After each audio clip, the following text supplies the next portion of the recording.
In this video, I'll show you this quick and simple trick for animating text in After Effects. Okay, so this intro was actually created using this technique that I'm about to show you. Now, as you can see, I've only got one text layer here, and you've seen each line here animate individually and also some words. So this is a quick trick that you should know if you're animating text in After Effects.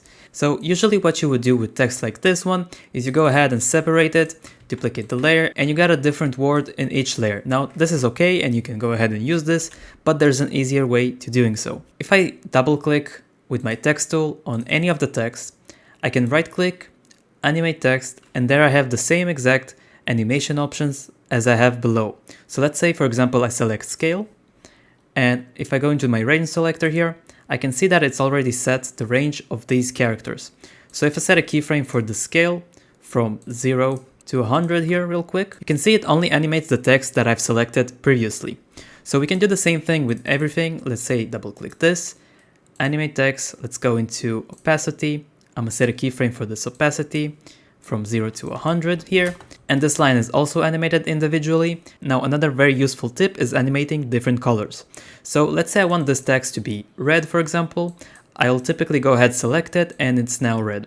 But let's say I want to animate the color of it. So going from red to purple or whatever. So instead of making it red in the beginning, I can double click it, right click, animate text, fill color, and RGB.